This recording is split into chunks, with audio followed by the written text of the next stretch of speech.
ये भारत का राष्ट्रीय खेल नहीं है, पर लोगों के लिए ये कोई खेल नहीं बल्कि धर्म बन गया है। मुझे भी क्रिकेट बहुत पसंद था। बचपन में गावस्कर, तेंदुलकर को देखकर मेरे मन में भी क्रिकेटर बनने की इच्छा जागी। पर मिडिल क्लास फैमिली के लड़कों के सपने अक्सर जिम्मेदारियों के बोझ तले दब जाते हैं। मैं क्रिकेटर तो नहीं बन पाया, पर मैं रोज स्टेडियम जरूर जाता हूँ। किस लिए? मैं स्टेडियम में क्लीनिंग का काम करता हूँ। रोज उठो, स्टेडियम की घास काटो, स्टेडियम की सफाई करो या फिर ड्रेसिंग रूम तैयार करो। मजा तो तब आता था जब क्रिकेट मैच होता था।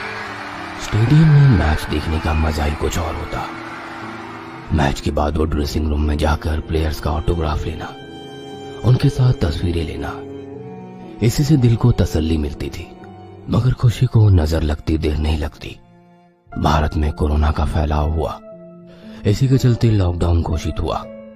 अब बस घर पर पड़े पड़े प्लेयर के साथ ली गई फोटो को देखकर दिल बहला लो। मगर एक दिन मेरे सर का कॉल आया। हेलो सुधीर। हाँ सर। तुम अगले हफ्ते से स्टेडियम आना शुरू कर दो। पर सर, लॉकडाउन में स्टेडियम पर। हमारी स्टेडियम को सरकार ने कोविड सेंटर बनाने का फैसला किया है, इसलिए हमें स्टेडियम की सफाई करनी होगी और साफ रखना होगा। ओके सर, मैं आ जाऊंगा। ओके, मैंने तुम्हारे मोबाइल पर तुम्हारा पास भिजवा दिया है। मिलते हैं स्टेडियम पर। सर ने फोन कट कर दिया।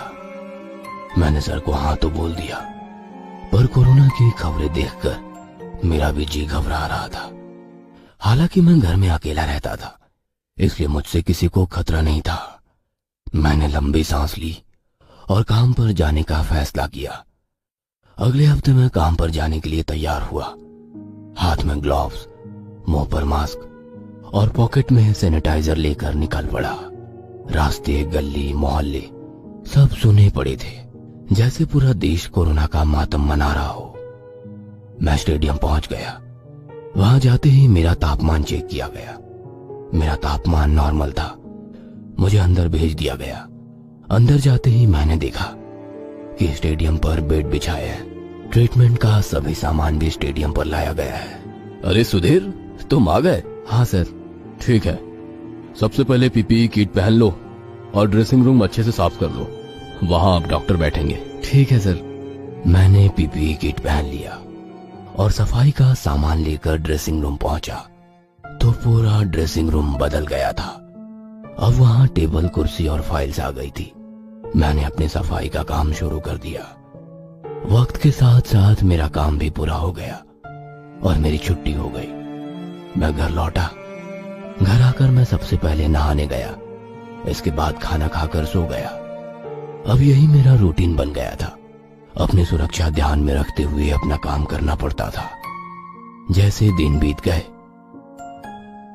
बेड पर पेशेंट की संख्या भी बढ़ने लगी। देखते ही देखते सभी बेड्स फुल हो गए।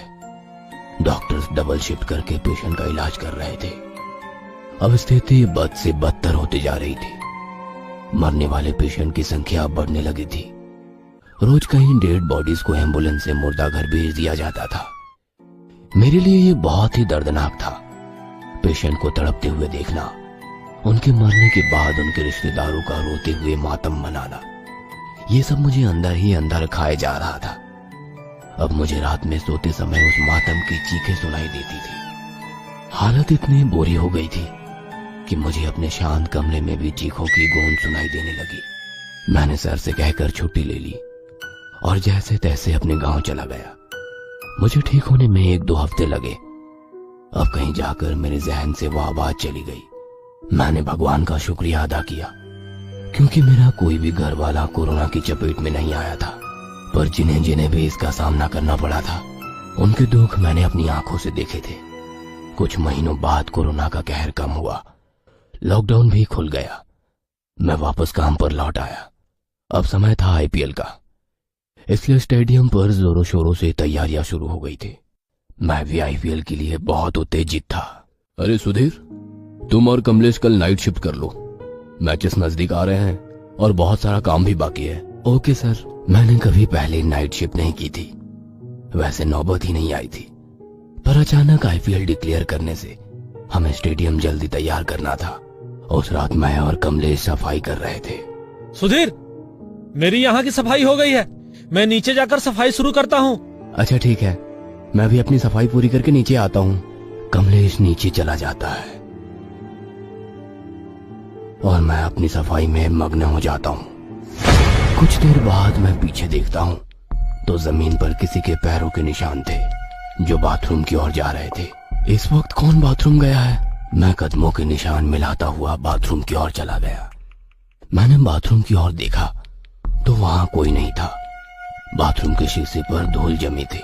अरे ये शीशा तो मैंने खुद साफ किया था, तो फिर मैला कैसे हुआ? मैं फिर शीशे को साफ करने लगा। जैसे ही मैंने पोछा घुमाया, कौन है? ऐसा कहकर मैं पीछे चला गया। मुझे समझ में नहीं आ रहा था कि ये मेरा वहम था या सच में वहां कोई था। मैंने कमलेश के पास जाने का सोचा पर बाथरूम का दरवाजा लॉक हो गया था। ये क्या? दरवाजा कैसे बंद हुआ? कोई है? मेरी मदद करो। मेरी आवाज सुनने वाला वहां कोई नहीं था। मुझे अब डर लगने लगा था। मेरा माथा पसीने से भर गया। तभी बाथरूम का नल चालू हो गया और किसी के गुर्राने की आवाज आई, जैसे कि कोई नहा रहा हो। मैं धीरे धीरे उस तरफ बढ़ने लगा। जैसे ही मैंने झांका, मैं डर के मारे चिल्लाने लगा। वो साया धीरे धीरे मेरी ओर बढ़ने लगा। नहीं! सुधीर, सुधीर, क्या हुआ? तुम चिल्ला क्यों रहे हो? कमलेश, यहाँ कोई डरावना साया है, मुझे बचा लो। ये तुम क्या कह रहे हो? देखो, ठीक से देखो, यहाँ कोई नहीं है। इसके बाद मैंने अपने चारों ओर देखा पर वहां कोई नहीं था। कमलेश, मैं तुम्हारे साथ ही रहूंगा, तुम मुझे छोड़कर मत जाओ। ठीक है, ठीक है, चलो हम मिलके नीचे की सफाई करते हैं। हम दोनों नीचे गए। कुछ देर सफाई करने के बाद कमलेश ने मुझे खाने को दिया। हम दोनों खाना खाने लगे। तभी मैंने कमलेश से कहा, तुम कौन हो? मैं कौन हूँ? ये क्या कह रहे हो? तुम कमलेश नहीं हो। कमलेश तो लेप्टी था, वो बाएं हाथ से खाना खाता था। तभी मेरे सिर पे खून गिरने लगा। मैंने ऊपर देखा तो वो कमलेश की लाश थी और जैसे ही मैंने देखा